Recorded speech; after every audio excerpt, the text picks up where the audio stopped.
So I'm Alex. I am a type 1 diabetic. I've had it for 24 years, going on 24 years, about 23, or close to 24.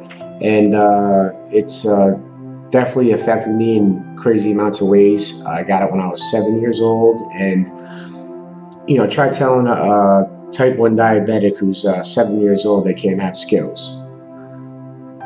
First thing I did was go to 7-Eleven and get Skittles. And the next day I was in the ICU. And it was surreal. I mean, you can't even imagine something like that at that age. It's happened a lot of times. It's called diabetes ketoacidosis, and it could kill you. They say when your blood sugar is over 400, you can be submitted to ICU. But sometimes when your blood sugar is over 400, you don't even realize it's over 400. And you could just wake up. I remember the one time my stepmother was hosting a birthday party for little kids. And I've been through the diabetes ketoacidosis plenty of times, so when I woke up, I knew right away I had it. And I literally crawled down the stairs with a bunch of little kids down there. I looked at my stepmother, say, call an ambulance. And then I crawled back up into my bed, waiting for the ambulance, because I knew that was the only thing that could really help me. So it was embarrassing. There's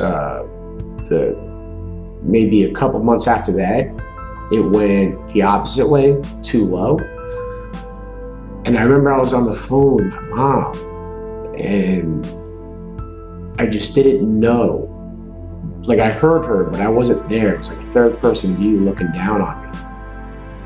And the scarier part is remembering that and picturing looking down at yourself, you're an outer body experience. And I got up and I collapsed on my knees, I remember, and I fell back against the door, and then I blacked out. Now, mind you, that's dead weight against the door.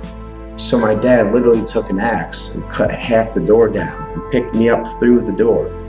And I just woke up in his lap, and he's feeding me icing, because we have icing there for something like this, on my gums. They say that's the best way to raise your blood sugar. So that was another surreal experience. And we go through this stuff all the time. Now, when I got diabetes, I remember I was, again, 7 years old. And then a year and a half later, so I was 8 or 9, in elementary school in Wayside, I was in Project Extend, so my parents worked late. So I stayed a couple of hours extra after school, and my uncle picked me up, which was really weird. And he was an hour late. Last kid to get picked up. I was confused. Come to find out, my brother was getting diabetes. And I was the first one in the family to get diabetes. Then my brother gets it. And it was just really scary. And even when I first got it, my mom knew right away there was something wrong, because I was going to the bathroom every 30 seconds. I gained and lost 10 pounds in the same day. And right there threw red flags up. So she brought me to the doctor's office. She said, the doctor said I was fine. She made her give me a piss test. Then she wrote antibiotics. We went to, it was Tinton Falls Rite Aid. The Rite Aid's, I don't know if the Rite Aid's still there, but Tinton Falls Center. And it's me, my brother, and my mom in the car. And she goes in to get the antibiotics, and I'm waiting in the car. And she's walking back to the car with my brother in tears. And I kept asking, what's wrong, what's wrong? She wouldn't tell me, what's wrong, what's wrong? And apparently the doctor called her and told her to bring me to the hospital right away. So she's freaking out.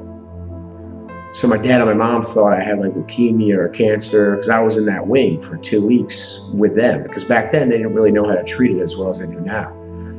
So I made a lot of friends. Kids, they passed away, unfortunately, God bless them. They had cancer and everything, great kids. But to be in that wing was kind of freaking me out too. Because I'm what's going on? And then the insulin and everything they had then is a lot different than what we have now. Then I was only allowed to have 100 carbohydrates a day, 3 shots a day.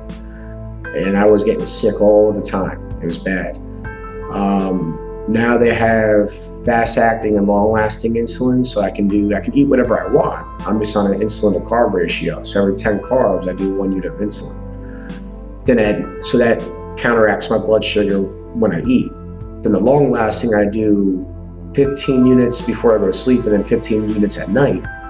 And that balances out my blood sugar while I don't eat. So this way it doesn't spike randomly while I'm not eating. My brother's on the same thing. He has a different carb to insulin ratio. Every diabetic does, depending on your A1C, which is basically like the average of 3 months of blood sugars. And it's just it's a silent killer, they call it, because like I look healthy. You know, you think that you wouldn't guess I had diabetes, but the fact is that I do. And when my blood sugar is really high, I'll be really cranky. When it's really low, I'll look like I'm gonna die. But when it's normal, you would have no idea. And like another thing is, everyone's like, "Oh, what did you eat too much sugar as a kid?" As a kid, I had Diet Coke. I didn't like sugar that much. So everyone thinks it's from having too much sugar, which is a misconception. I mean, at the same time, if you do eat too much sugar and don't take care of yourself, you can get type 2 diabetes. If you don't take care of your type 2 diabetes, it can lead to type 1. Type 2, your pancreas still works a little bit. You can take pills, you can get rid of it. It's kind of like asthma. But once you get type 1, you're screwed. Your pancreas doesn't work, doesn't produce any insulin. You know, the insulin in your pocket, it's like you have your pancreas in your pocket. So it's definitely surreal. People don't understand this, and that's when I wanted to start making awareness. Thanks for watching. Definitely like and subscribe. Check out the other social media platforms as well. We're trying to do a good thing here. Everyone's, you know, we're all together, just trying to be stronger together. And as well, if you need help with anything, please reach out, diabeticavengers@gmail.com. And let's make some awareness, guys. Diabetic Avengers.